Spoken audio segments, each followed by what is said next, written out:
Hello, everyone, and welcome to Women Atheists Unload. I'm Cynthia McDonald, and today we're celebrating Juneteenth, a day commemorating the end of slavery in the United States.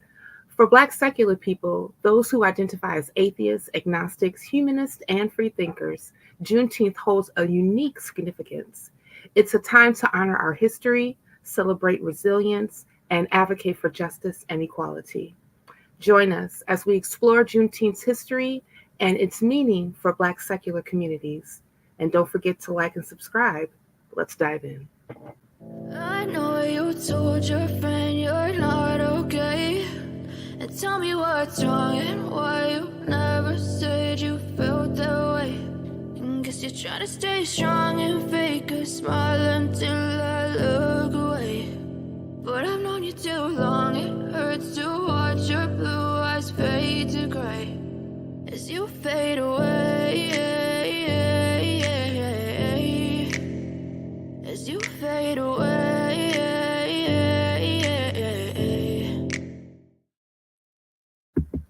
Hello, everybody, and welcome again to Women Atheists Unload. It is so good to have you guys back, and you see that I'm not by myself. I rarely am. So we are joined by a distinct panel and people who are actually not a stranger to Skeptic Haven. We have I think this is my left. Yes, we have Dr. J. Dr. J, how you doing? Doing good, doing good. Thank you so much for having me today. I very much appreciate it. I appreciated that you actually are here. How about that? Thank you, thank you. No problem. We also have to my bottom left, Miss Maya. How you doing, Miss Maya? Hey, everybody. I'm just glad to be here. Glad to have you here. And also, the first time I'm actually on the panel with the ex-pastor, Mr. Darante LaMar. How are you today, sir? I am doing wonderful, and like everyone else, I am definitely glad to be here. Well, I'm so glad that you are here as well. Guys, I'm just really excited for this particular discussion about Juneteenth. Juneteenth is a day, a history that means a lot to me as a Black American, a descendant of chattel slavery, and also as a reparations activist here in the city of Chicago, and also as a social worker that works with a lot of marginalized communities to really help them get resources. So it is an honor to actually talk about this, and even what it means to us as not only Black folk, but as secular folk, because I don't know about you, but it seems like oftentimes when we are looking at Juneteenth celebrations, it has an air of spirituality behind it, a lot of Christianity behind it. And it seems that, those who may not necessarily be on that particular side of the aisle kind of get left out. So I wanted to make this discussion a little bit more inclusive to us who's not necessarily in the hallowed halls of church into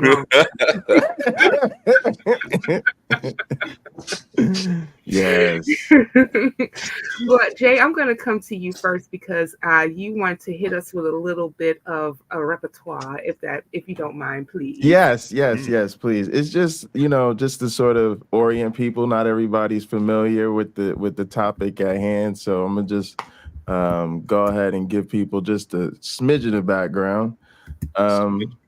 So on Freedom's Eve, or the eve of January 1st, 1863, the first watch night services took place. On that night, enslaved and free African Americans gathered in churches and private homes all across the country, awaiting news that the Emancipation Proclamation had taken effect. At the stroke of midnight, prayers were answered as all enslaved people in Confederate states were declared legally free. Union soldiers, many of whom were Black, marched on the plantations and across cities in the South, reading small copies of the Emancipation Proclamation, spreading the news of freedom in Confederate states. Only through the 13th Amendment did emancipation end slavery throughout the United States. But not everyone in Confederate territory would immediately be free.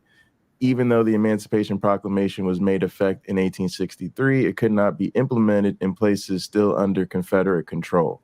As a result, in the westernmost state, Confederate state of Texas, enslaved people would not be free until much later. Freedom finally came on June 19th, 1865, when some 2,000 Union troops arrived in Galveston Bay, Texas.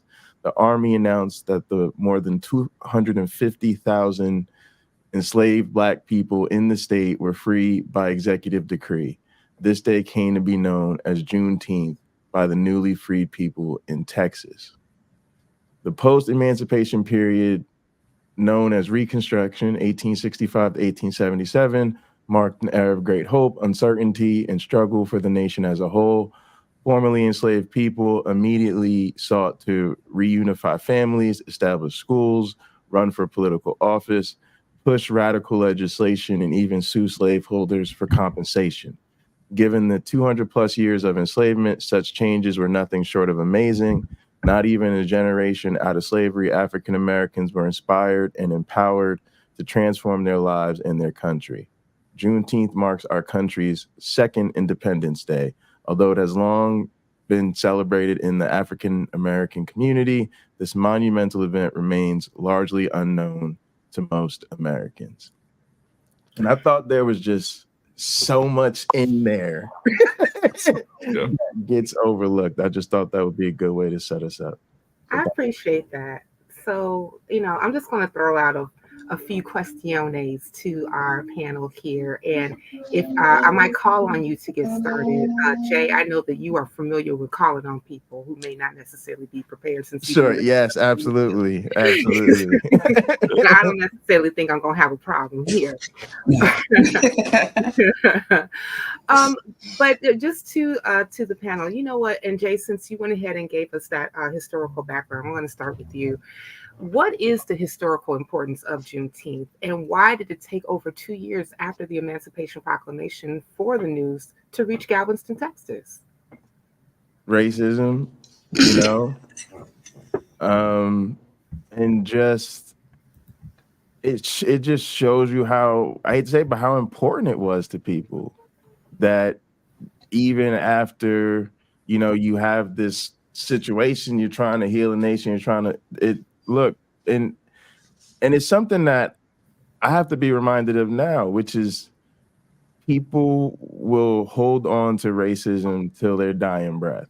And you so often do have to force people to create the spaces that we need to make progress. One of the things that struck me too about the introduction was that we think of it as ending slavery, right? But it really marks, to me, the beginning of our actual participation in society, right? This in this country. And I think, to me, that's the historical significance of it, is that we're still part of that struggle. That part continues. We still have not reached full equity, full equality. We still are not where we need to be in this country, right? And I think Juneteenth is a reminder that I think we owe it to ourselves to keep that fight going. Ex-pastor, you were shaking your head. I almost thought you were going to say amen, but then you realized where you were. You really start shaking your head when Dr. J talked about really our first time participating in what we know as being citizens. I'm paraphrasing. But when you think about that, what does that really mean to you? It means a lot of things to me, and I'll kind of take it back to the way you kind of open this up, as even now when we typically have the conversation about Juneteenth, it's in church. It has this church backdrop, this Christianity spirituality backdrop, and because of that, it becomes more of a celebration than a commemoration. Where we don't actually sit down and engage as a community, like, what does this mean?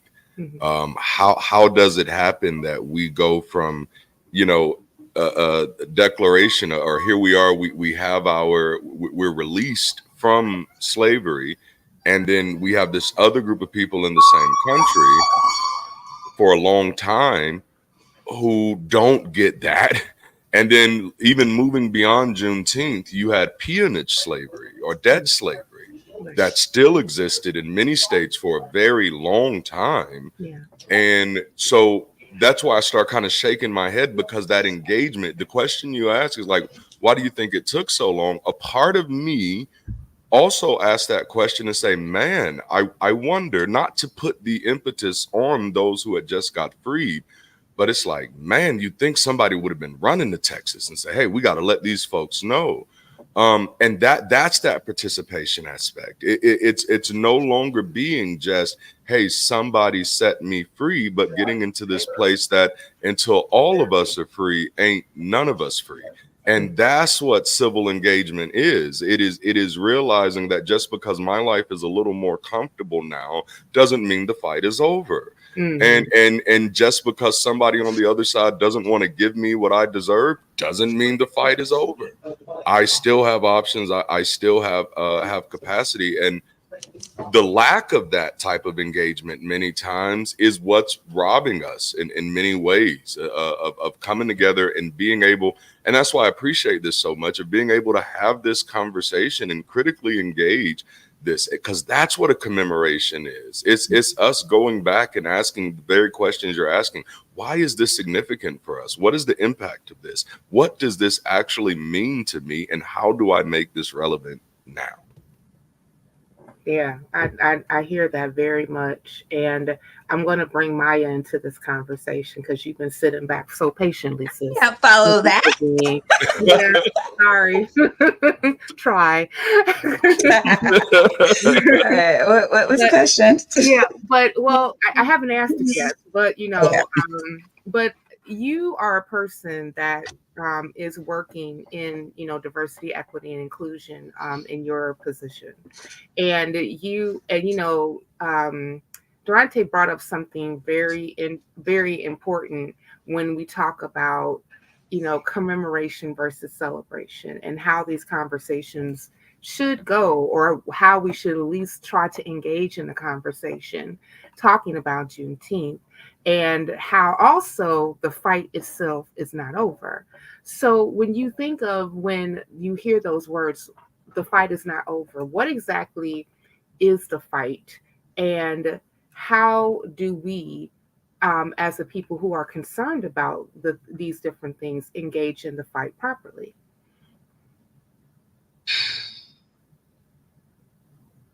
I think this is, sadly, it's the same fight, that we've been having since Reconstruction, which is a myth. Yeah. When I think of Juneteenth, I think, one, we asked for HR 40 and you gave yourselves a day off. That aside. Yeah. There's that part. I'm sorry, it just pissed. I don't know. Like, when I think of Juneteenth, that's what I think is like, we asked you for voting rights. We asked you to strengthen and affirm affirmative action. We asked you to stop letting states gerrymander. You turned a blind eye to gerrymandering. You turned a blind eye to affirmative action. You turned a blind eye to abortion rights, which affect Black women the most. You turned a blind eye to educating all of your youth so you could punish Black youth. And we are still 20 years out from education. Black people have 90% of their debt. White people have 5%. Like, you don't, and you're just like, well, you're in America, home of the free, land of the brave. Just pull yourself up by your bootstraps, just ignoring that, you took that from a place where that was a joke towards people like you. I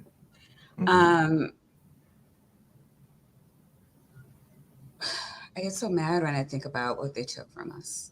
Yeah. And when I think about what we could have had, and I'm not a Black nationalist, but we would have been so much further if we could have just been left alone during that time.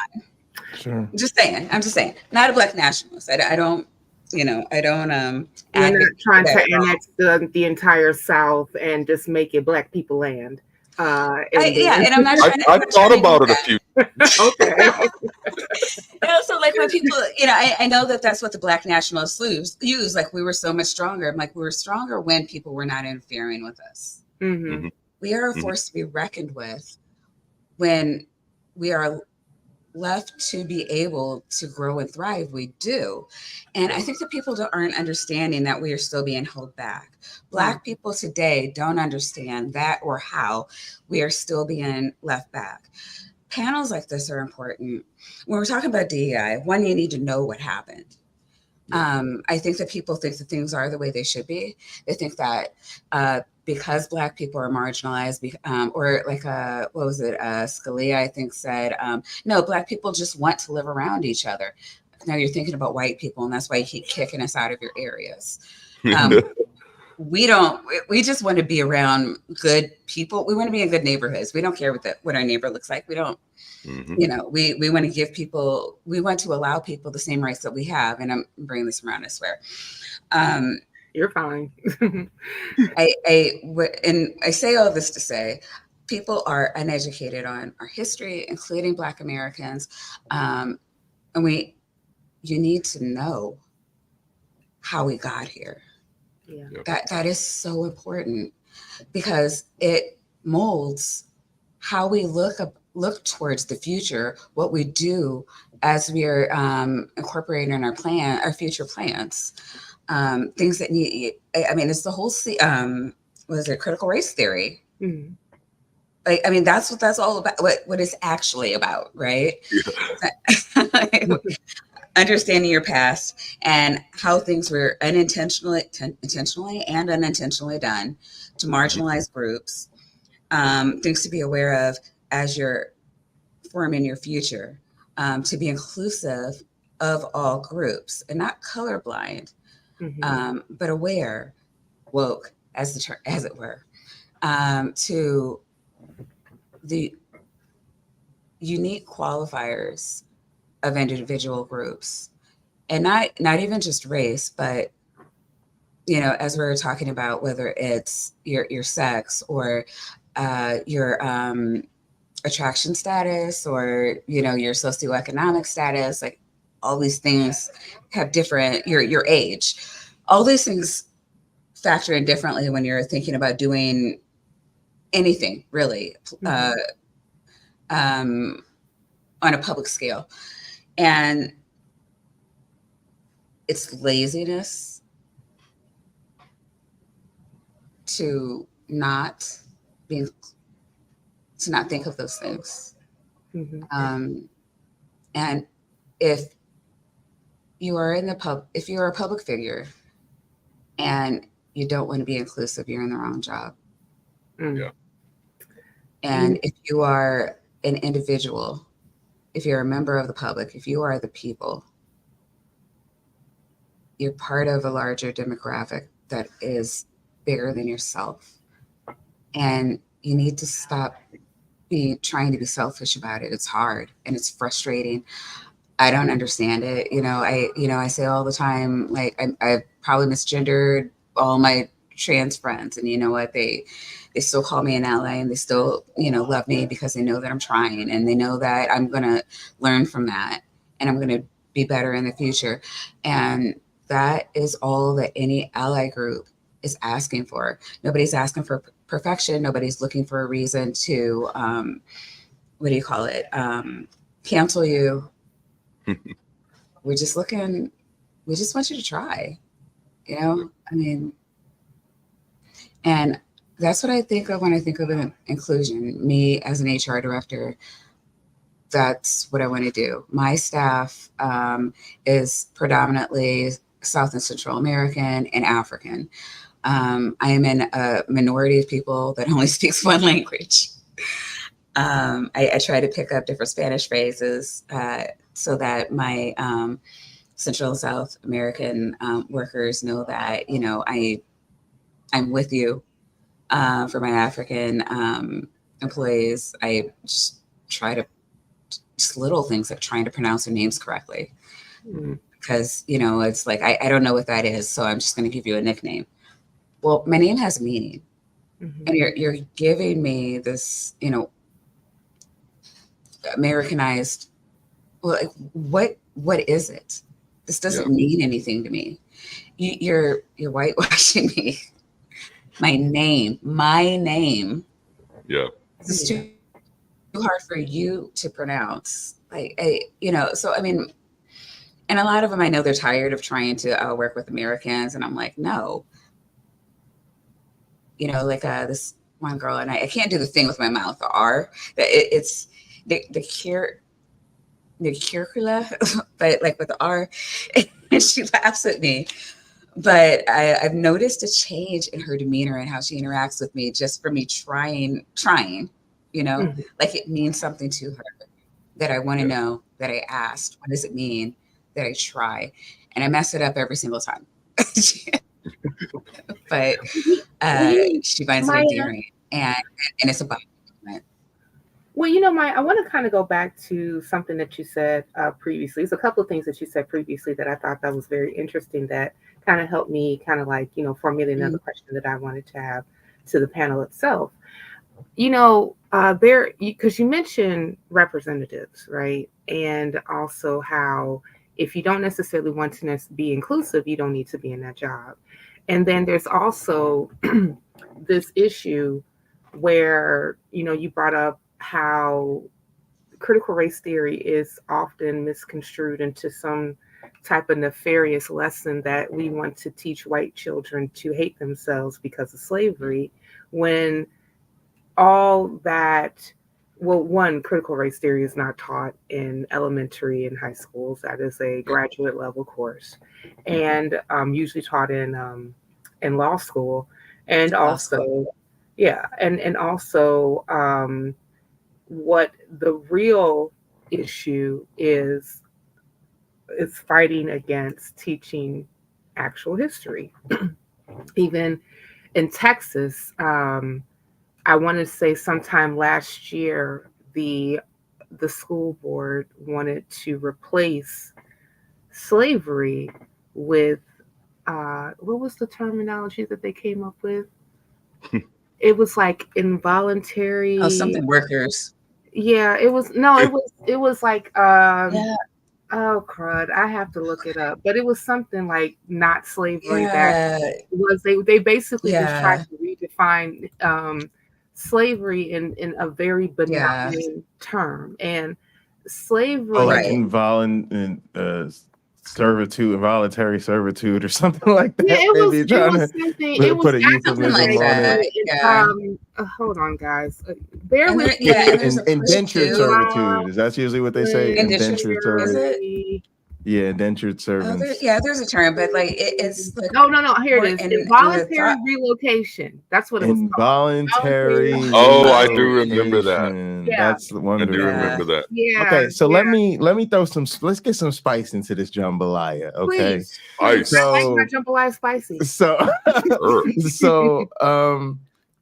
I think it's very interesting that June 19th now falls in Pride Month, right? Mm-hmm. And I thought about that. Like, part of what I would love to see is some of that energy that we have around LGBTQ issues maintained and spill over into issues of race, especially due to simply just the intersectionality, because we all got to have each other's back. Because when you really when you talk about critical race theory, affirmative action, I hear don't say gay, right? I hear the same type of, if I can tell the children they can't learn about you, then that is one big box I get to tick in your dehumanization. Is how I make sure that you don't have citizens on your side. And so I just sometimes I'm just like, where are the conversations about race? Like, why aren't people even talking about it? Yeah. Mm-hmm. Yeah. Darante, you had something. Oh, because it upsets bigots. Yeah.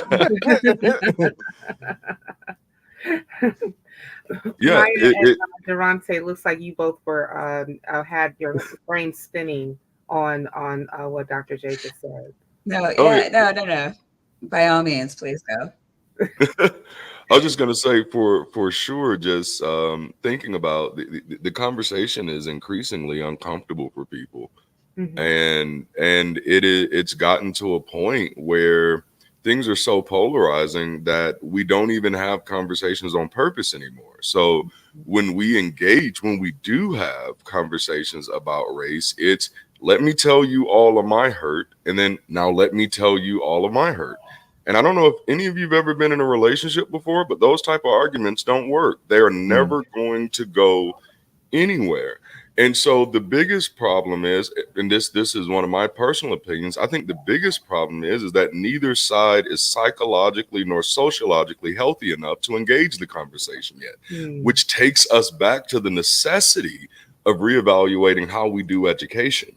Because right now we have people that are so victimized by dog whistling to the point where they cannot critically engage the conversation. So even if you were to bring something like, hey, I'm not being emotional, I'm laying out the facts here. These are real things that have happened. These are the long-standing societal implications of basically domesticating a people. You're putting the people through the same process that you would put an animal through, where you cage them up for the first part of the process for not just a few months at a time, but this becomes a generational norm for them. And then once you have gotten them used to this generationally, then you no longer need the chains. You no longer need the cage. And so oh man. So when you have people who have not been trained to even handle the outcomes of their own behaviors, you get this smorgasbord of problems that we have today. And the other side is not integral enough to look at themselves and says, ooh, our ancestors didn't count the aftermath that would happen here. And they're just trying to pretend like it doesn't exist. And then on the internal side, I still worry that many of our communities have not taken it seriously enough. The fact that so many of us accepted this holiday as if it was a great win, when it should have been something that we were already doing anyway. It should have been something that we were already commemorating. It should not have been something that somebody had to give to us, because what that means is we are failing to pass down history from one generation to another. And so I think there's salt on everybody's side, and we have a lot of work to do. And it's the lack of education and the lack of conversations that are even preventing us from having the tools to even engage the work.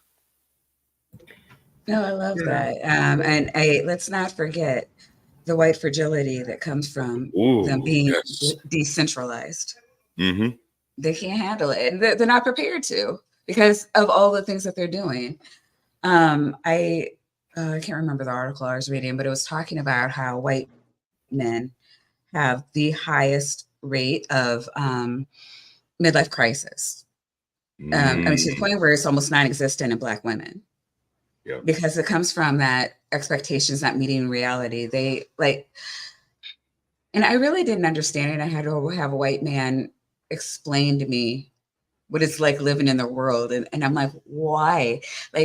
But I know Cynthia will understand what I'm talking about. And I think Jay and Darante, you'll see probably a little bit of it, but my whole life, I felt like I have to see myself in a product because I'm not in commercials. I've always understood that white people have had to be catered to in some way, shape, or form. They just don't understand that.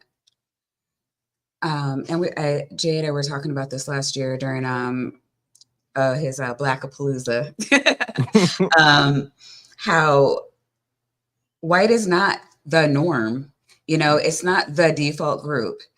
When people see like a show like the anything. I don't know. The Brady Bunch. It's like, oh, Or it's the all Friends. American. Yeah. No, it's just all American family. But Cosby is a Black show. Yeah. And I mean, I'm not saying that, it wasn't, I mean, but like how many people watch that versus Living Single, My Wife and Kids? You really had to bring like someone big, like, Will Smith for white people to watch a Black family. Mm-hmm. Well, this is something too, like there's something even, and these are things that I think need to be talked about during this time, because it should be a time of checking in, like where are we at? But we're still in a place where very few of our celebrities mean something to the majority of people in our society. We literally call that crossing over. You're all-star, you're famous. And like I remember even when the whole Diddy and TD Jakes thing happened, and I was like, yo, we gotta talk about this. A lot of people in the audience was like, who is TD Jakes? You know what I mean? Yeah. And I had to explain to them, like, I'm talking about one of the most famous people on planet. You understand? Famous pastors. Famous pastors. But that's just how our worlds are still different, and one of the things that's sad is I don't know how much integration we have. Like when I hear people talk about slavery, when I hear them talk about race, when they talk about integration, they talk about these things that have never been, right? And even now, the way our communities are so segregated that there are so many white people who don't know a person of color. And people still have not realized that what it means when you say you want to live in a nice neighborhood, where you tend to go, when you get the good job, where you're going to work, who your coworker is going to be, when you decide you can send your kids to that good school. What does all that mean? So often it means a life where we're not, right? But then they'll turn around and tell us like, well, slavery was over hundreds of years ago, and you have all the same rights and everything that I have and all this stuff. And it's like, that's not true. And of course, the money, the economic inequality, right? And people leave the room, right? When you start talking about the money, or you start talking about, God forbid you say the R word, people ready to, I'm sorry, well, gotta go. It's lunchtime. So what are we doing? That literally happened to me. I brought up yes, the word many times. and then, what? Oh, look at the time. Look at the time. No, you cannot. No, if you get a white man uncomfortable, he will get up and leave the room on you while you are mid sentence. Yeah, they will. And it doesn't even have to be like that. I remember talking to this one guy at Loyola who was talking about how hard it was, like, working and getting this MBA. And I was like, man, I know. Like, I had a day job, a weekend job, and I was raising 2 kids of my own while I was pursuing my master's degree. And it was just like, he couldn't take the shock of me having a master's degree, 1, but then 2, you did it with all those extra things. And I'm over here complaining about this one. Like, he didn't even respond to me. He just kind of nodded and walked off. And I'm like, that's a conversation, right? Like, that brings up an interesting point, because like, Dr. J, you brought up this issue of things basically being very unequal in American society, right? When it comes to Black folk versus white folk, and and even though I don't necessarily have an issue with bringing in other marginalized groups and other people, persons of color, but I can only speak about my experience because that's what I am, right? And the money. Oh, the money. Yes. Yes. I remember there was this whole thing floating around about the spending power of Black people is like $1.3 trillion. And when you really start to examine this whole thing, it was a myth. I remember when I used to have my previous podcast, the 13%, me and my partner got a chance to interview Dr. Jared Ball, who wrote the the myth and propaganda of black buying power, and basically talked about like how this whole myth came about. Basically, it was something that was kind of floated around when you first started seeing like Johnson and Johnson and Ebony start to pop up. And well, shout out to Robert Johnson, but he was Bob Johnson, who was really trying to create a black economic utopia. And Right. and even though like he tried to do it, unfortunately he was one person, he could not do it on his own. If he had, I think that he would have been able to do it more if he had the helping of the government to do it. But I digress. There was this thing about making sure that black people were brought into the conversation when it came into capitalism and what we would buy, and saying that they basically took all the salaries of working black people at the time to come up with this number. But yeah, but as we all know, just because that may be necessarily your salary doesn't necessarily mean that you have the the spending power that you think that we have, because you have to consider taxes. You also have to consider utilities.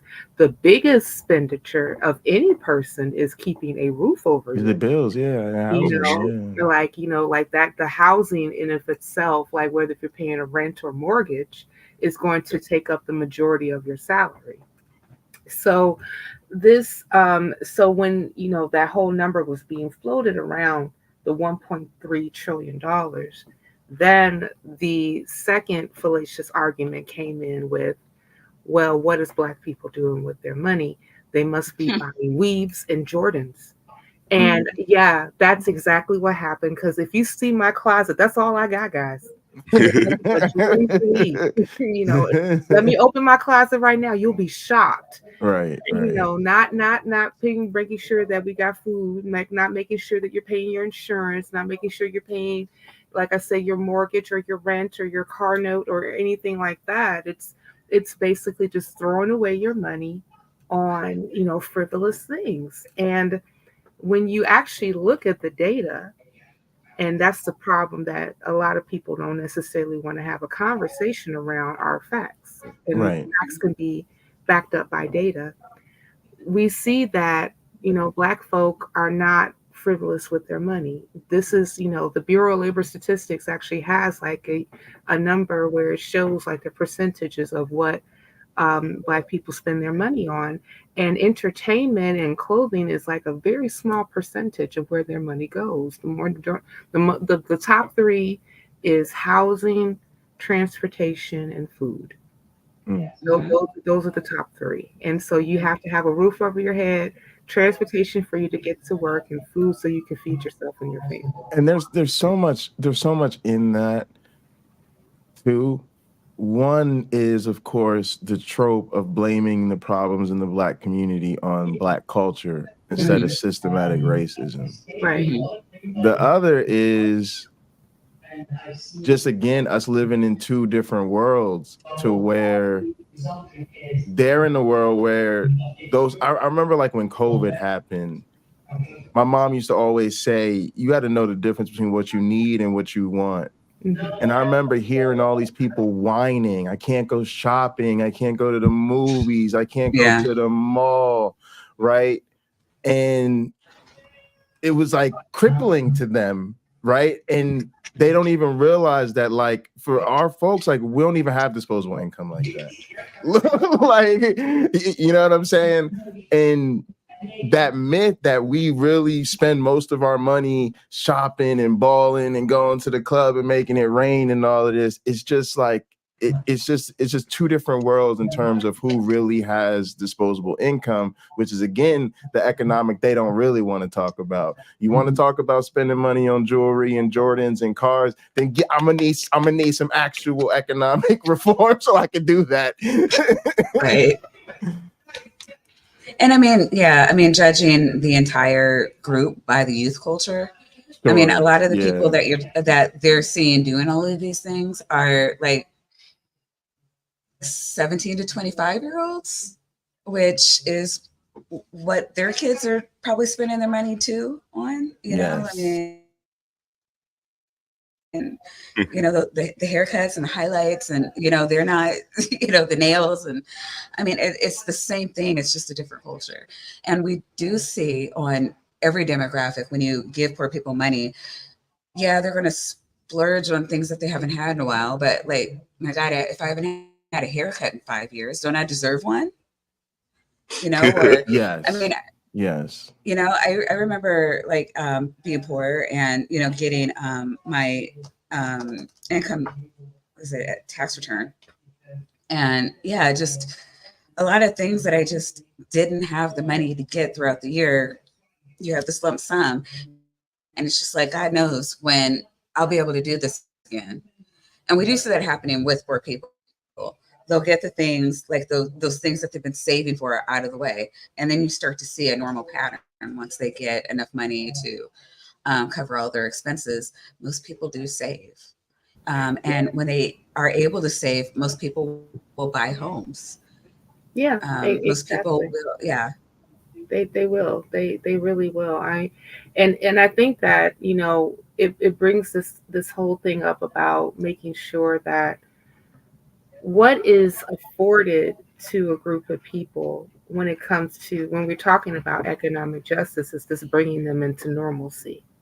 We when we're I know that like a lot of times when we're even discussing the R word, that comes into the room, Yeah, that is at the bottom line is really about erasing the wealth gap between black and white.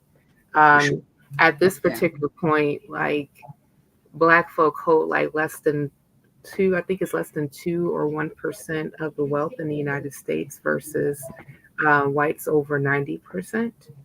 And then we even see the disparities when it comes to income versus when in jobs, even representation when it comes to Black people in labor unions, making sure that they actually have representation to be able to negotiate fair wages. And a disproportionate part of us happen to be in the in the on the face fronting section of the labor market, where we are getting more lower wages, like in service, um, in grocery stores, in places where it's not really a tenable economic uplift.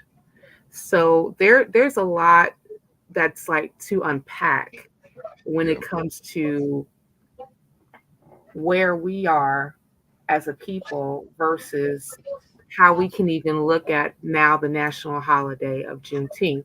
I remember, I think Darante, I think it's either you or Dr. J that brought up, um, you know, we should have been the ones that's been commemorating Juneteenth Hey, all. how's Durante? And I mean, for a while, that was the case. Like, you did have like celebrations and commemorations around Juneteenth before it became a national holiday. I want to say in 2021, when Biden signed into office after his first year in as president. And like some people will look at it as oh well, he was just doing that to pander to Black people.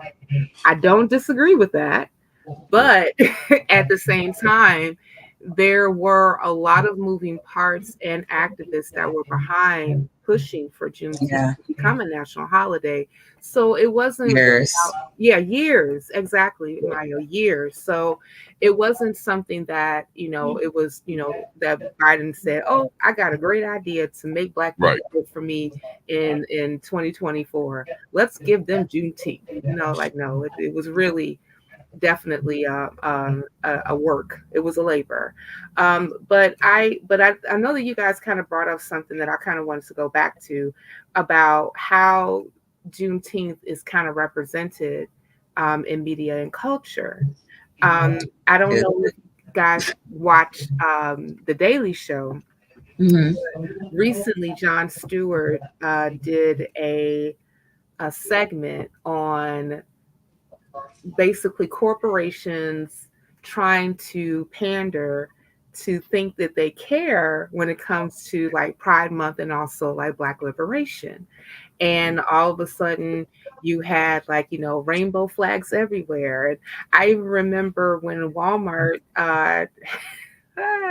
had their Juneteenth velvet cake, a red velvet cake ice cream that they were selling, and What? also had Pride ice cream as well, right next to each other. Because, like, you know, hey, we're going to get a 2-for-1 and still show that. DEI section. It's a section, you know. Yeah, we yeah, always got a little section, you know. You brought up We even got a DEI cake intersectionality, Dr. section. Jay.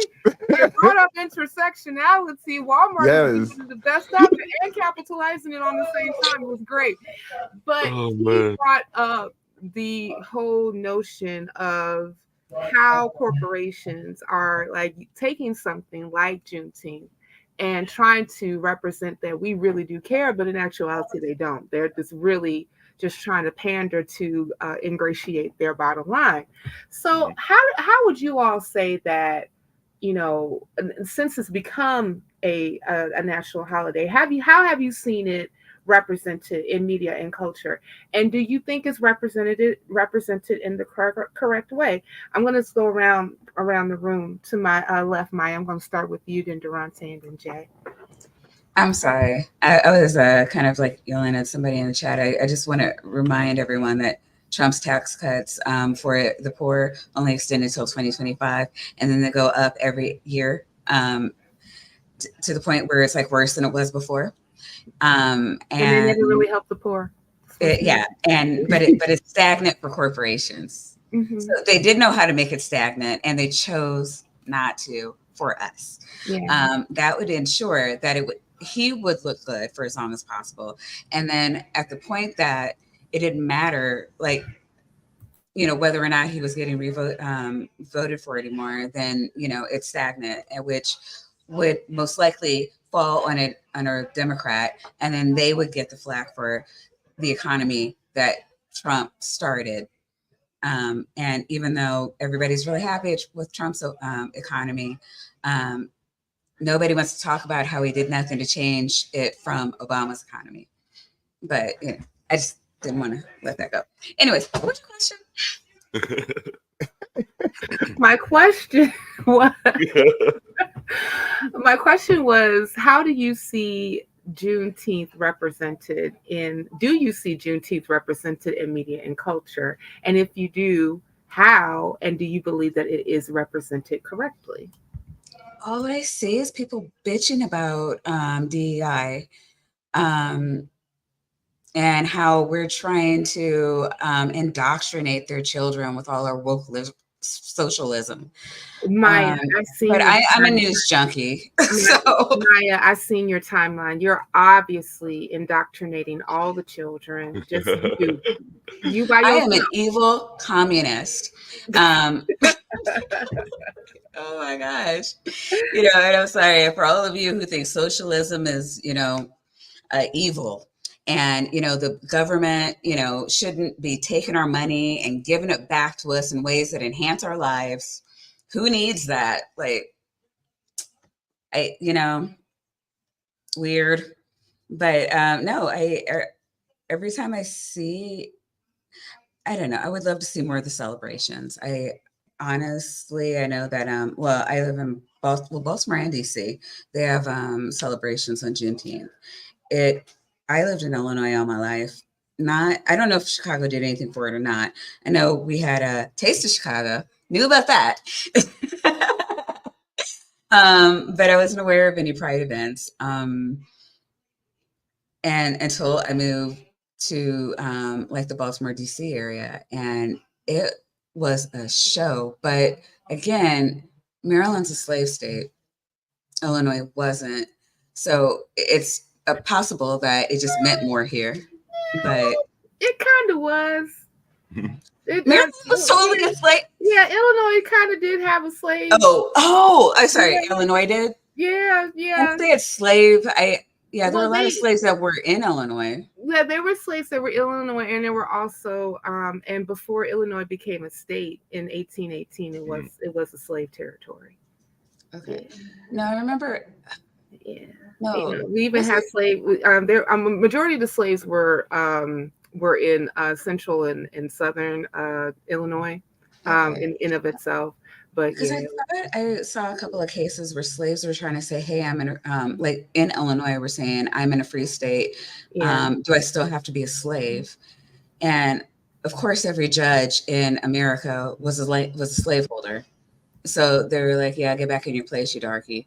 But um, I know that Illinois recognized slave status. I didn't not aware of any plantations, but yeah. There were yeah, in mostly southern Illinois. But yeah, they were down by slaves. Missouri and Yeah, slaves. Tennessee. Yeah. But continue. You can go ahead.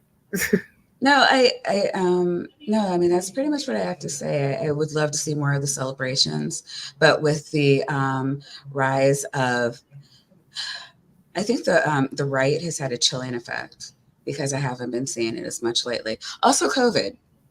Mm. So a lot of things haven't really hit their pre-COVID resurgence as well. Mm-hmm. What about you, Darante? What how have you seen media and culture actually do any type of representation for Juneteenth? And if they did they do it the right way? I've definitely seen quite a bit of representation. I will preface this by saying my standards are probably unrealistically high.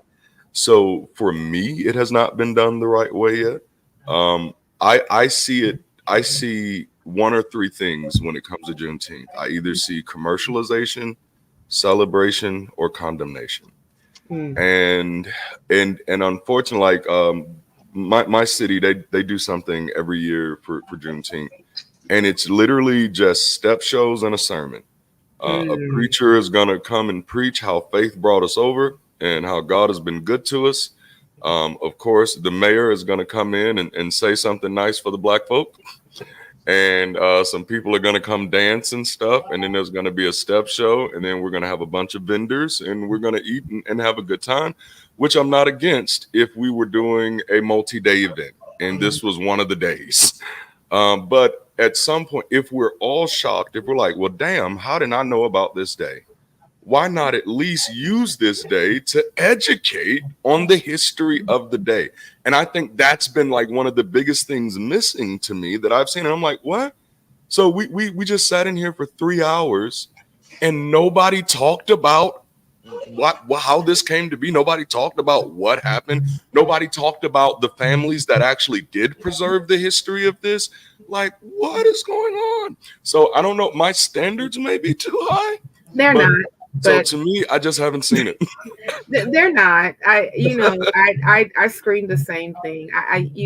About like education, especially me being a former teacher, and how it's like so important if you're going to talk about a day like this, right? Yes. And you're going to bring up the importance of that day. I think to talk about why it's important matters, and it could possibly lead into other conversations where we are, discussing or at least trying to put together something that makes sense in how we can now heal from, our accursed past. Even though I particularly like to use the word accursed ever since, I'm atheist now. But, I think that's my old Christian habits that's coming up. Save me, Jay. Go ahead. What about you? Same question. I'll be honest, I'm kind of tight because I feel like it's not even being celebrated. And I'm gonna put my own team on blast. Like, I was in the lab meeting last week, and they had to reschedule our lab meeting, which is normally on Tuesday, and they just picked Wednesday, and everybody just went with it, and I'm gonna have to come back and be like, I'm not coming to this meeting on Juneteenth. You understand what I'm saying? And it made me feel some type of way that as the only black person in the room that y'all would even put me in a situation where I have to say something. But literally, like, they're happy to just it's just Wednesday, right? It doesn't Yep. unless the university comes out and says we're shutting down and you can't go into your office, like they're just gonna ignore it. And it bothers me because I work at the University of Minnesota. So you would think, we the Twin Wow, Cities, yeah. you would think this George Floyd Central, you would think y'all shutting it down on Juneteenth. We're going to be better than this, but we're not. So I think really, I feel like a lot of people don't care. And again, like I love Pride Month. I love my LGBTQ fam. I feel I have obligations far beyond that or whatever ally is supposed to be because I'm a friend. You know what I'm saying? These are my friends. These are people in my life. At the same time, I'm envious. Can we get a fraction of that energy to talk about race? Just a fraction of it. Because we're still hurting. Do you see what I'm saying? I'm not asking that as a favor. I'm asking that because it's really needed. And I feel like so disrespected because I feel like people don't really care. I'm already tired of feeling that way with Black History Month. Like I feel like we celebrate it more in this space on YouTube, on the internet, but in my work, professional life, and nobody says anything about Black History Month to me. So it's kind of this glaring, like y'all really don't care and it shows. Do you see what I'm saying? And I feel like some of that same energy I'm getting like with Juneteenth. I do see the corporations pandering a lot. I think that's always going to be the case. I wish they didn't do that. I wish if they did two things. One would be meaningfully attaching that to something, like you're donating to the United Negro College Fund or something with a certain percentage of Juneteenth Rocky Road or whatever it is, right? Like, again, it's still, I'm trying to say something reasonable within the land of corporate think, right? Like, just do something. And also, I feel like it should obligate you to some sort of meaningful lobbying. Like, I feel the same way about the universities. All these universities, they're DEI this, DEI that. But when the anti-DEI legislation comes through, where are y'all at? Usually the university is the most powerful financial entity in whatever state you're in. That would be the same thing for whatever ice cream company or bread maker or whatever it is. And so you'll make money off of our issues, but you won't spend none, right? Like, and that's what that feels like. So if they did more of that, at least I wouldn't feel as bad about those businesses doing it.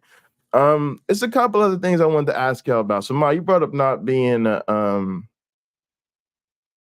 Black nationalist.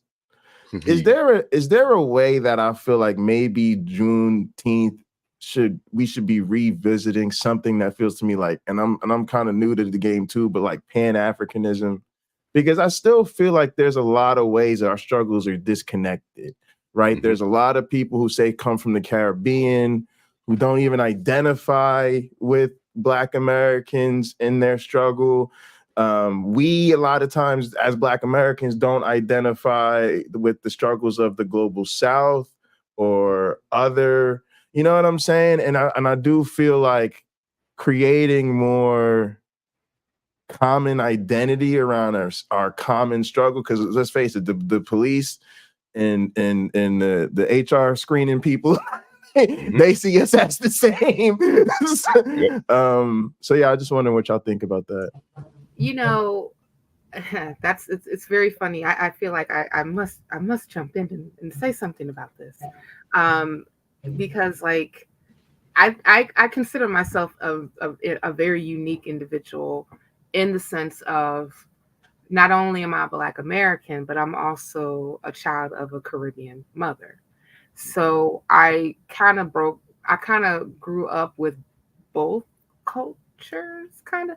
But it's interesting because like, I guess because like since my Caribbean side was in America so long, that it just seemed to just kind of just like go together regardless.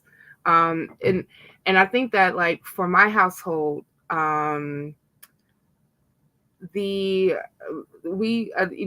family came from Jamaica, and my grandfather came to the United States during Jim Crow. Like, he first came to the United States in 1943, and the first job that he had was a migrant farmer on a Mississippi sugar plantation. Mm. Well, where he was told because they had overseers, and he was told by overseers, "You ain't nothing but an N-word with an accent." And my mom came in the early 60s, and then my grandmother came in the early 70s. So they very much so more identified, I would say, with the struggle of Black Americans because they lived through it. And even there was a couple times that when King came to Chicago, my mother marched in some of the her and my sister, when she was like rolling in a buggy, she marched with him.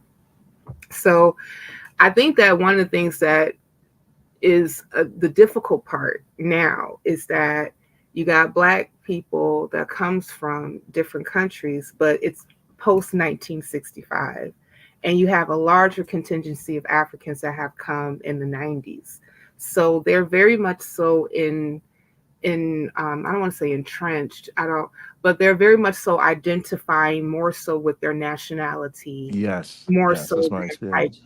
Black as a race. I read a couple of pieces from Nigerian authors on even how they didn't know that they were Black until they came to the United States. Right. Mm-hmm. And on the Jubilee Network, when they had like this versus this, they had a panel where they had Africans versus African Americans, and it was very interesting to see when asked certain questions on how some Africans kind of fell on the spectrum versus African Americans, especially on questions about race.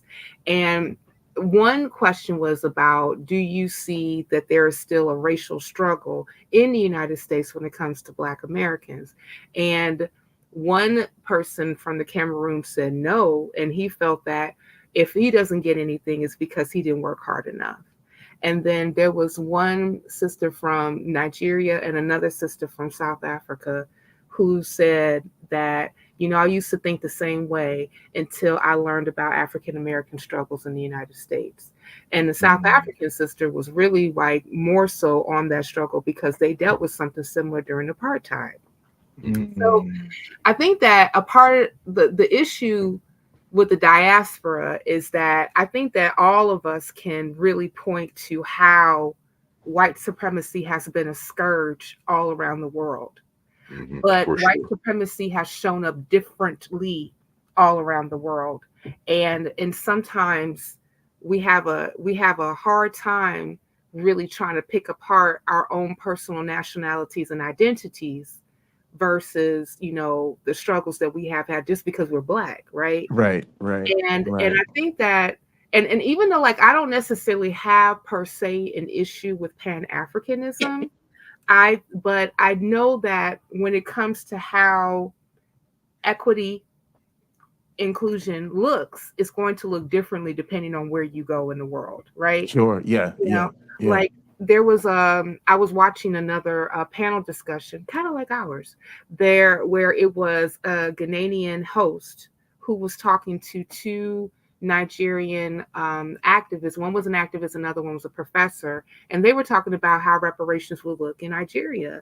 And a lot of them were saying, well, we want the artifacts back from England that's in the British Museum that they took from our land. And we want and those are the main things that they were pushing. Mostly here in the United States, when we're talking about reparations, we're talking about at the end we want the debt paid, right? Even though reparations is more than a check, but it's a check. Yeah. And perpetuating checks, and it's because like the main issue to address a reparation is economic plunder that happens to African Americans. Right.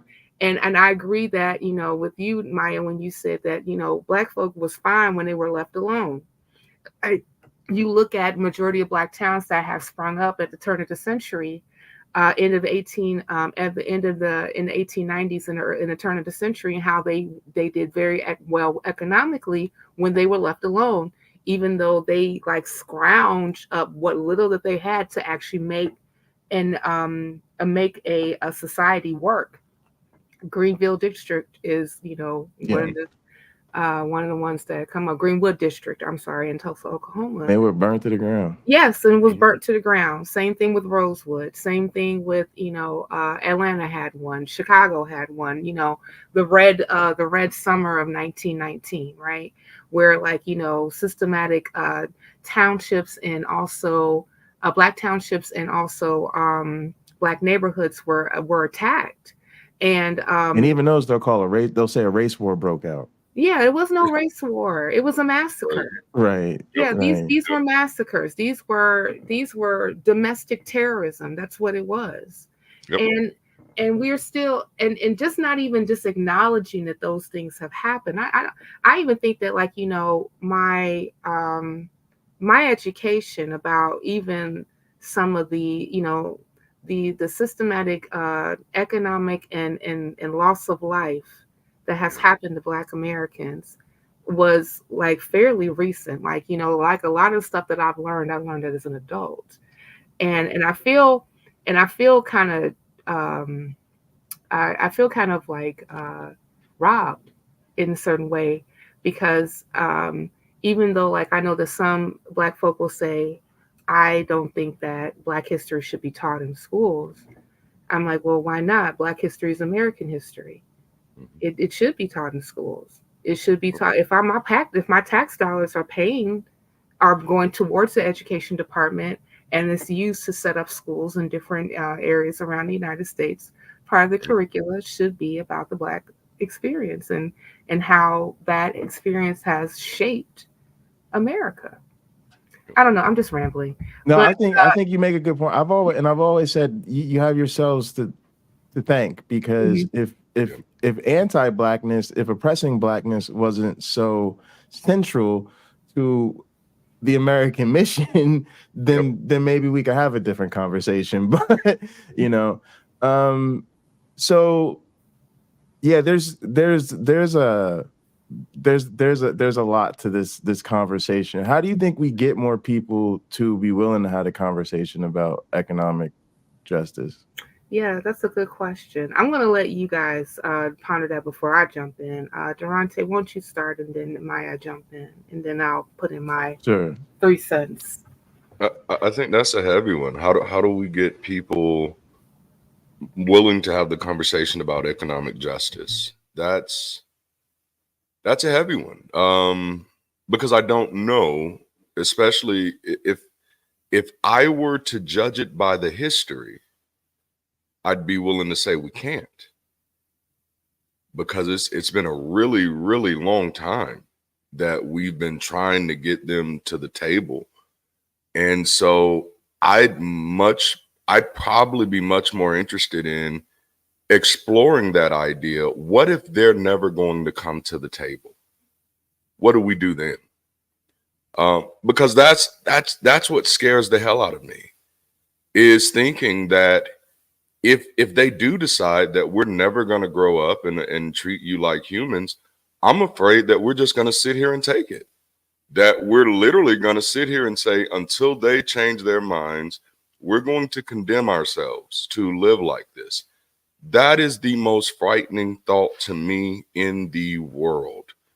Is I want to know, what are we gonna do if we come to the conclusion that these people have no intentions of ever following through on any type of well-meaning towards us?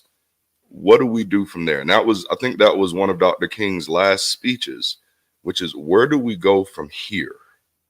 And I think that's one of the questions that we as a community has got to start taking more seriously. I think we need to take reparations more seriously than anybody else. And I think you've probably seen it, Cynthia. It's hard sometimes to get us to talk about reparations. It's hard to get us to organize around it. And it's because, and that's the victimization, the long-standing social implications that America was not, did not have the foresight to wrestle with, that these people are afraid to engage these conversations because they were raised by mothers and fathers who thought of their survival and taught them, hey, these are types of things that you don't talk about. Don't discuss this. Make sure you keep your eyes down. Don't say too much and all of this. So you have people who are really wrestling with their own generational passed down drama that all traces back to this slavery, to this colonialism, to having to live through this Jim Crow type of life.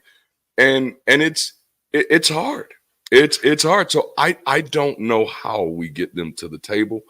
Other than telling the ones who are already at the table to become more militant about getting their friends involved. Can I say something real quick? Well, say real quick, it's me. A war was fought for our freedom. Mm-hmm. And I understand it was really to keep the country together, but it wasn't unrelated.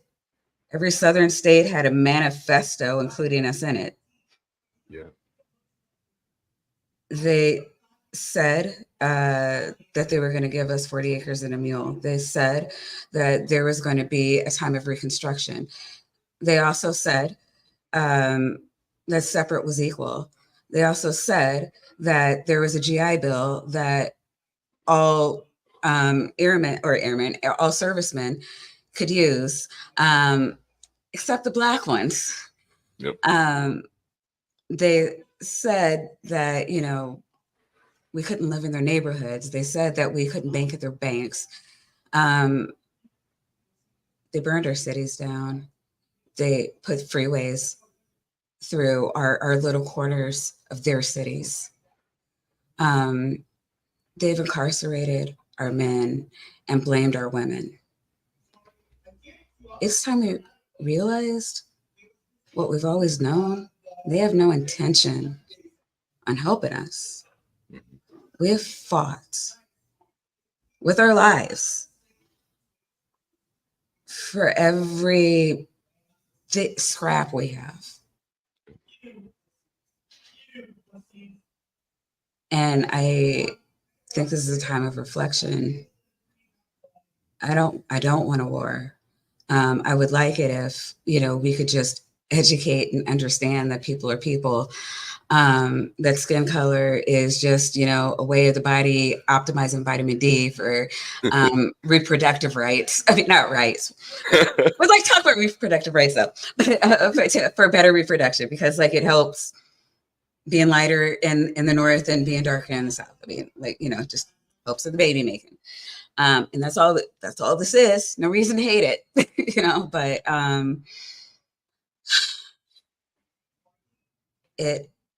we have decided that money, power is more important than people's rights. And until we're on the same page about that, we're going to have to fight. And I know people don't want to fight. It's uncomfortable. We've been socialized not to. It's uncouth. We need to be civilized. And there's a time for that.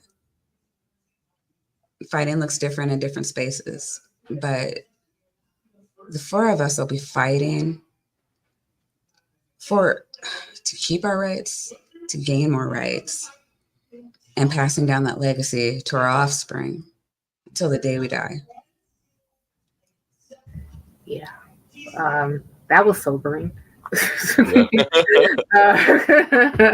Thanks, Maya.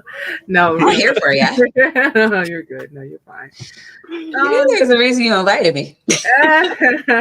Of course. I was like, yeah, let's get Maya down just to go ahead and just bring down the room. No, I'm just kidding. I'm just kidding. No. What you said was a very important, and especially about the fight and the struggle. And I say a lot when I'm trying to think, but I've worked in activism in some shape, way, or form for the past 5-6 years. And I've seen in those 5 or 6 years a lot. And one of the issues that happens in activism is that you start off with people really committed to a cause and say, now is the time for it to happen. Mm-hmm. And then mission drift happens. Yep.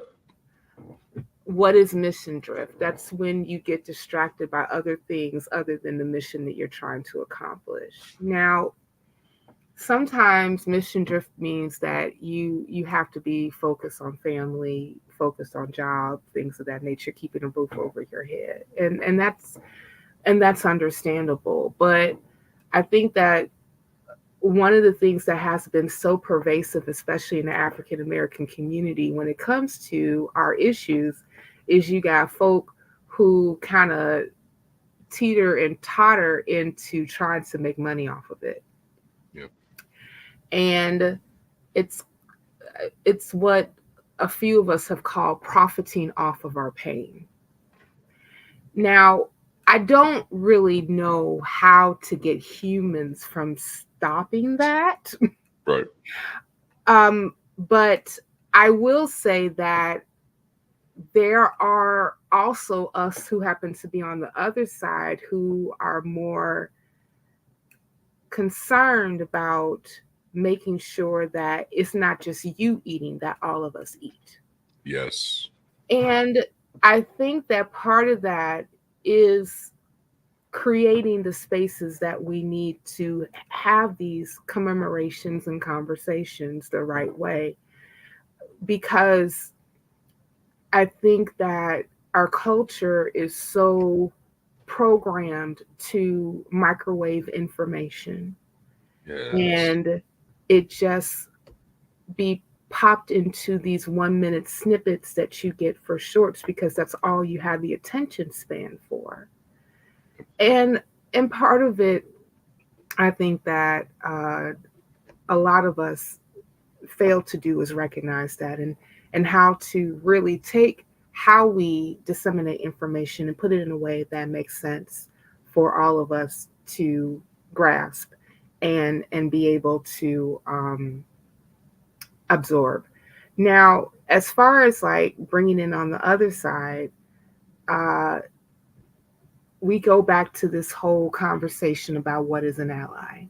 I know that we talked about that on this show a few weeks ago about, you know, what is an ally and what makes an ally and how can an ally be an ally instead of co-opting a movement, right?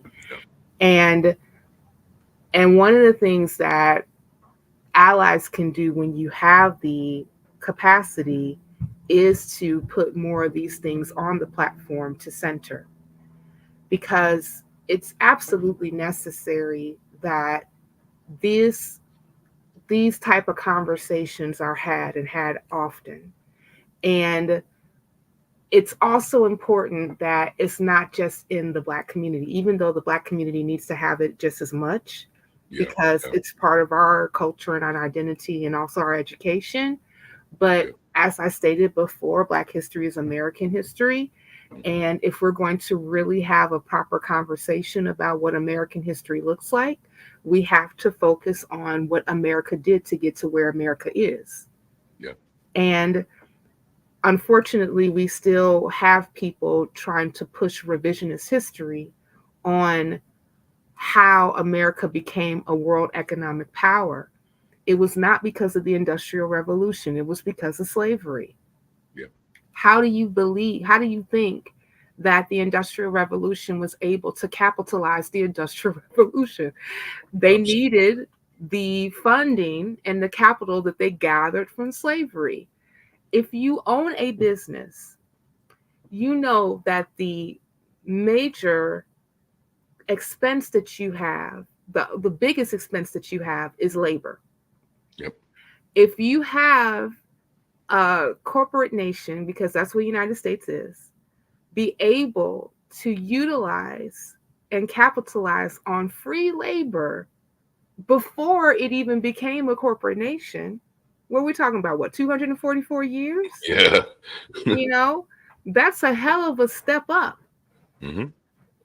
And you can't believe, or you should not believe, that the way that America became this is because America is just such a wonderful, great, pull yourself up, bootstrappy nation. We're No, exceptional. you stepped on the backs of other human beings in order to make your nation great. And a small sliver of what you can do as the United States is to admit that. And then once you admit that, then you should do everything that you can in your power to make these people's progeny real citizens.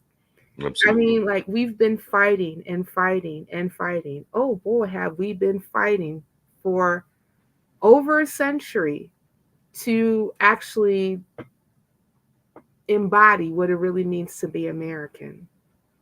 And unfortunately, we have not gotten there yet. And I think that some of us are tired, and that's understandable.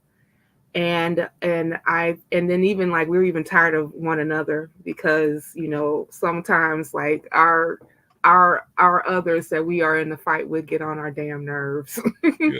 And even sometimes even put out, then they end up fighting amongst ourselves, which happens way too often. But I think that some people, like Black folk, always fall as like crabs in a barrel, but also that unfortunately to argue and to be antagonistic with one another is a very human thing that has nothing to do with race. Mhm. Remember, race is a completely made up social construct. So it's a few things that has to happen in order for us to get to a place where these type of conversations could happen properly. And I think that part of the struggle is just making it normal. Like, how part of the LGBTQ experience and also the struggle is to normalize LGBTQ people, right? Yes.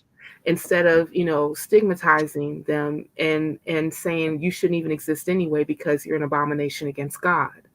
Yeah. Well, it's a similar thing with African Americans, and especially the African American struggle, is that you have to realize what you've done, America. And I know that not everybody in America is going to be on board with that, but I don't really need everybody. I just need a critical mass. And the main people that I need is the representatives that are sitting in the halls of Congress to recognize this and to actually champion and push policies to bring us as a people into normalcy. So, I have a couple thoughts. I know they want us to probably wrap sooner rather than later, but I think part of like what Darante was saying is like if we're really wrestling with the economic system and realizing, maybe they're not going to come to the table in a certain way,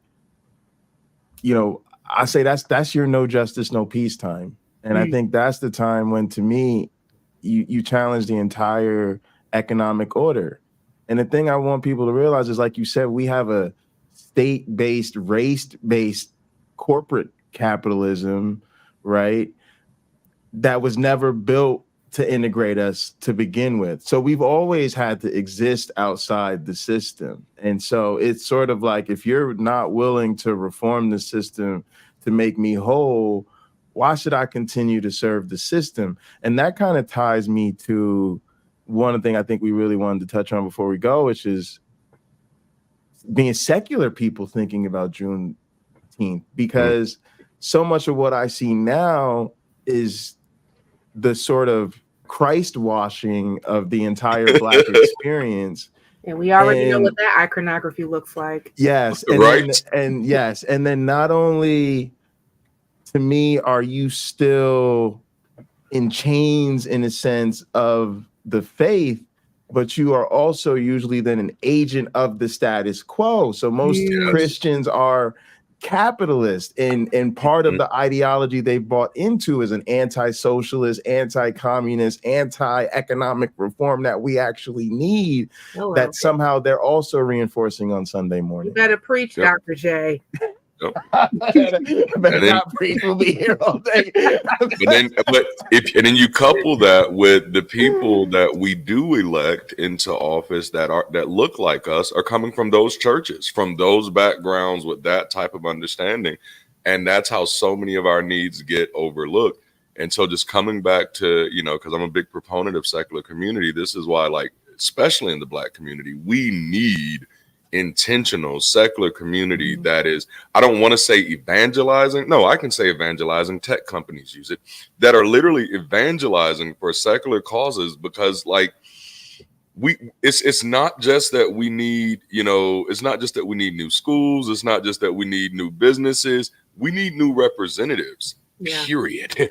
Like we need better people who are going to speak for us. We need people who are not speaking for us as a career flex, but people who are there because they've actually taken an inventory of the problems and they actually have a solution. I had a chance to be on a panel a few years ago while I was still in the closet as an atheist, with a young lady who was running for Congress, and she's telling me this plan, and she's telling me her ideas. And I said, okay, can I ask you one question? Yes.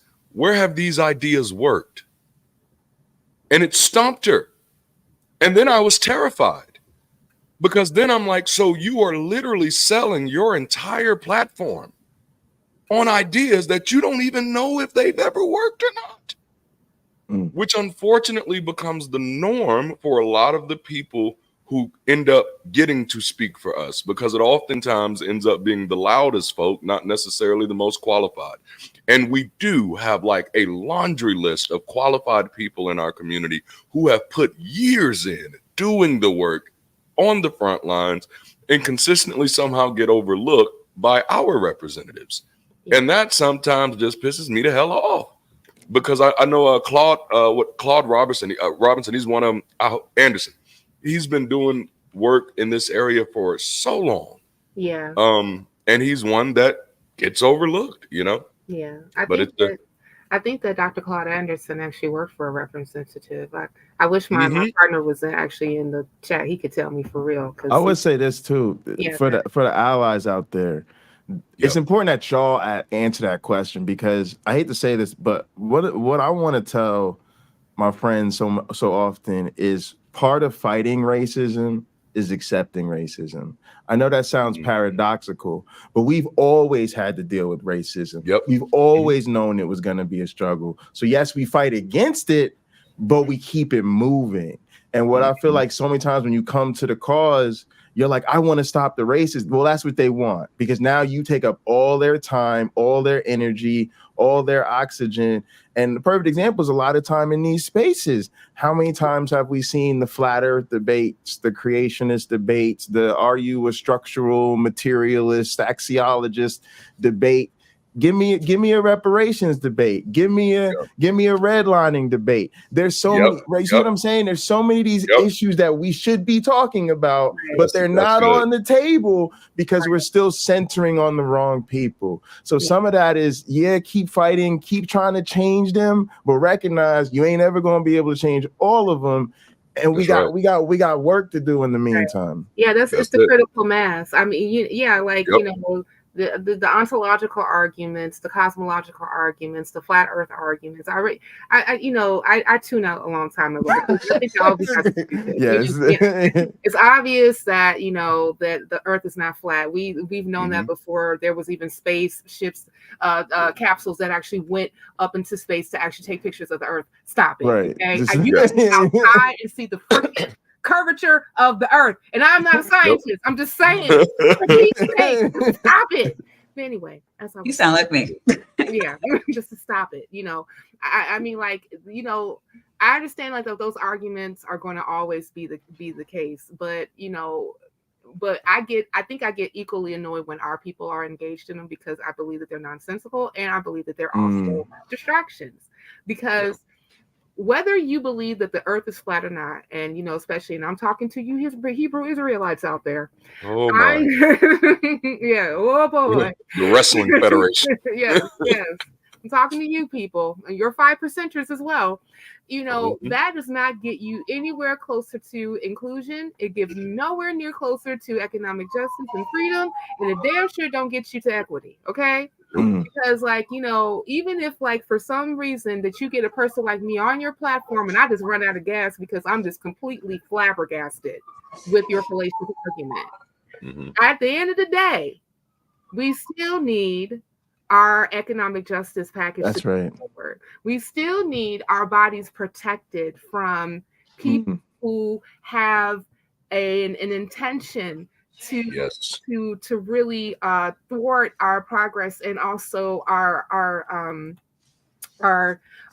abilities to make decisions about what happens to us health-wise when it comes to our bodies.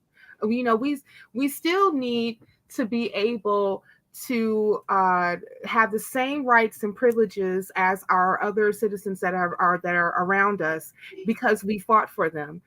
Frederick Douglass talked to Abraham Lincoln when he did not want to first have Black soldiers in the Civil War, and he said, "Who will fight harder? Yep. Who will fight harder than the slave? Because they're fighting for their freedom."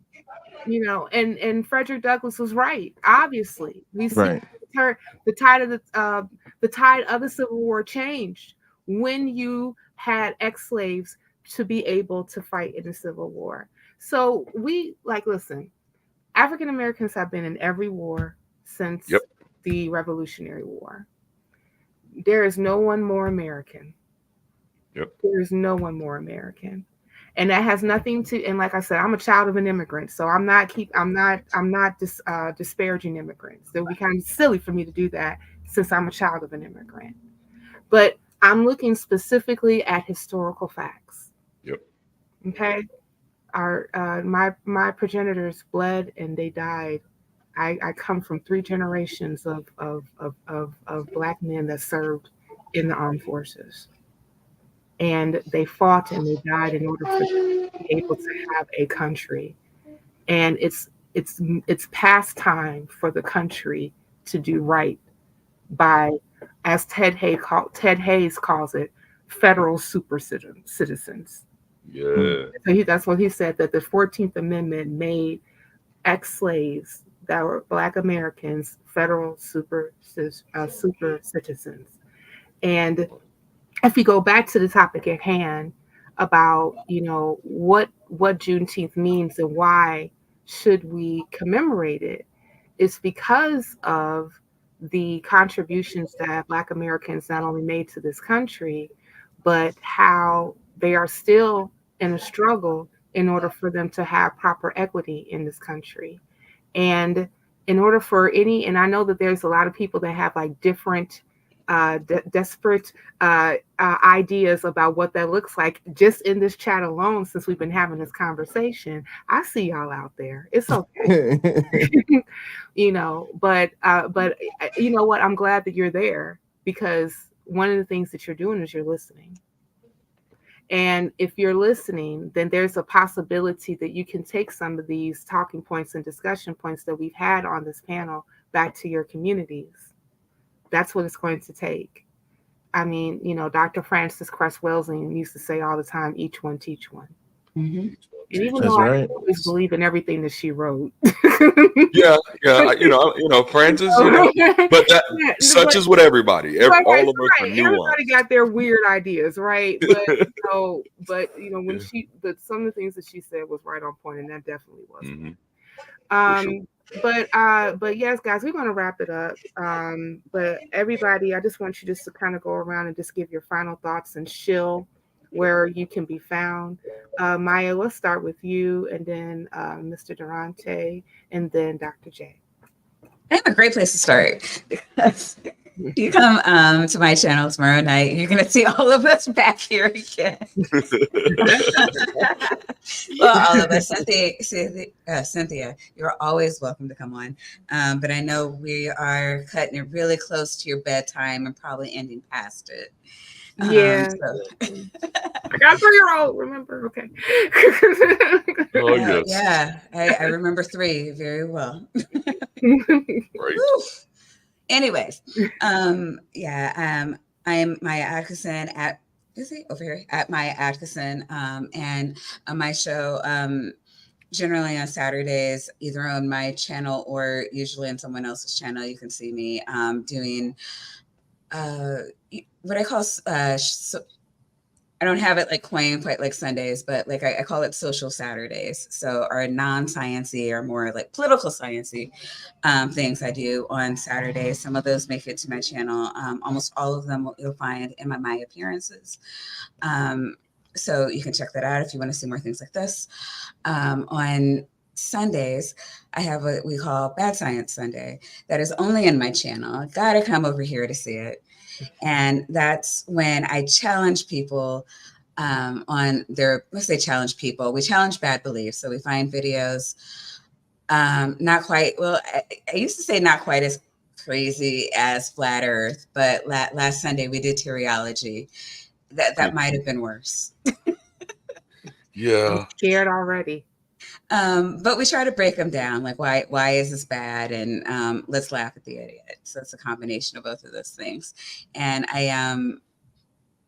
what I wanted to do is just this kind of lighthearted thing to end out the week, but also something that invoked critical thought. So that's my Sunday show. Please come over, check us out, and if you like, please subscribe. Thank you, Ms. Maya. Mr. Darante. You can find me on YouTube just by my name, Darante LaMar. Everywhere else, I'm pretty much that as well. We do a Sunday show as well earlier in the day, noon central. It's just Sunday sessions where we're just having community conversations. Throughout the week, I primarily share stuff, kind of walking through my own deconstruction and just some insight from being a pastor and some of the things that I've learned and presenting some arguments that are not always presented when it comes to some of the dangers and harms of church. And I think that's really important. A lot of people definitely point out the fact, well, it's not true. And that is definitely important. But I like to take that next step and show, well, it's bigger than that. It's very harmful. And even in a lot of the ways that people don't see. And one of the ways that I do talk about a lot on my channel is just the Black church has robbed so many people of their autonomy and their agency, which makes it very difficult for us to actually critically engage our situation. And that was actually one of the reasons I left the church. I realized that it was 100% under-equipped to actually be a vessel of use for social justice, for social empowerment, or economic equality. And so I talk about a lot of different things on my channel, pretty much just whatever comes across my mind. I'll make some time to make a video for it. But and as far as just kind of closing thoughts for allies, I'll use the words of a song by a group named Escape. What we need from you is understanding. And there it is. That was a bop. That was a great song. It was. Yes.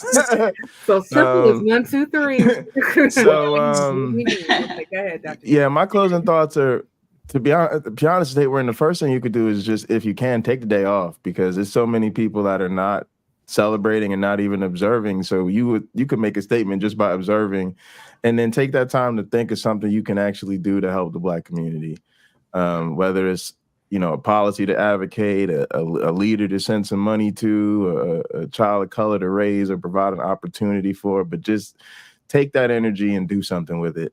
And as far as where to find me out, tomorrow I'll be on Maya Adkisson's channel for Bad Science Sunday. I have a debate on July 19th coming up with Michael Behe. That'll be on Michael Beverly's channel. And we got a new show coming up on Skeptic Haven in July that I think you're going to see a lot of these same people on, getting into some of these issues. Yes. So stay tuned right here on Skeptic Haven. But other than that, you catch me at Pocket Locker 86. I'm normally live at different times throughout the week. And then on Sundays, I host a show called Hot Program with my one Black friend. So appreciate it. Thank you, Dr. J. And I guess for me, like, I'm also on the nonprofits. I'm a producer there as well. So make sure you guys like and subscribe to nonprofits, and you can see our commentary where we talk mostly about social issues, political issues from a skeptical humanist point of view. And we have some announcements to make. First off, I just want to say that we are looking for volunteers for producing, booking, and call screening, because we do have a Sunday show where we do call in, where people can call in and talk to the host. So if you're interested, please contact Wes D. ST, I'm not even going to try to say your last name, STURDEVANT @gmail.com. See that whole, like, I'm about to try to say your name. Mess it up. And we also like to thank you, patrons, for supporting Skeptic Haven, all that you do. You are wonderful and you rock. We want to thank Puck. What the Puck is this? I miss you, Puck. Helen Greene, Logan Fisher, Amanda McLeod, Eric Ozols, Rion, Deneen Murphy, Dan D, Michael Wiseman. What did the Bible say? The Bible says what? Michael Wiseman, Sunny Shell. It's always sunny on Shell's side. Aaron Coalson and Phil Calderone. And also, don't forget to check out other Skeptic Haven shows. Tuesdays, we have our Secular Soapbox. Thursdays, The Sunny Spot. Saturday, The Global Atheists, and also Women Atheists Unload.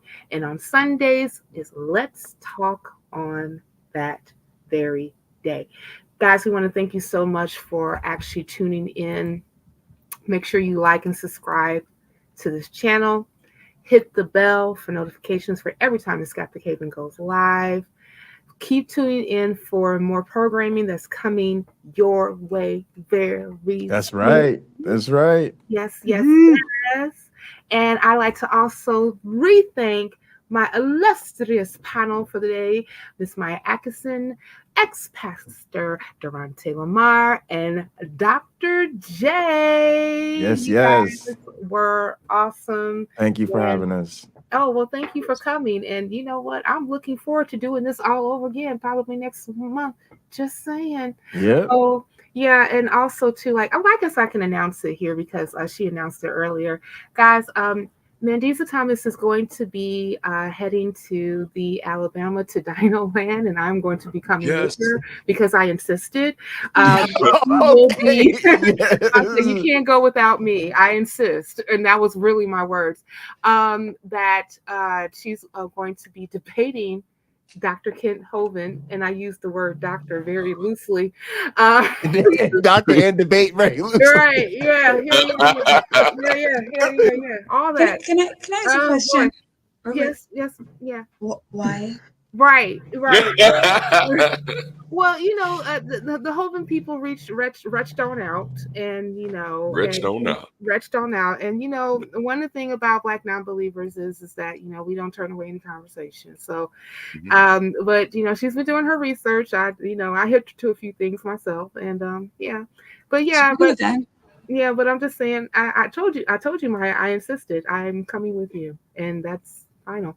And but apparently the studio can accommodate up to 100 people. So if you're in the Alabama area, you're familiar with Adventureland. You two can head over to Dinosaur Adventureland. Yes. Look, I say, just send frequent updates. We're worried about you. Yes, we will be checking in quite often, doing our videos on the way there. But look, I say this. I'm gonna say this. Yes, when them people go to Dinosaur Adventureland and debate Kent Hovind, people want to throw parties. So show up and show Mandisa some love. Yes. You've been exposed to Kent Hovind before. Yes. Stop tripping. You'll survive. Yes. You're more worried about Mandisa. Right. Exactly. Right. Yeah. More about Mandisa than anything. Yes. Oh, and yeah, we know about we know about the snake bite. We're very familiar.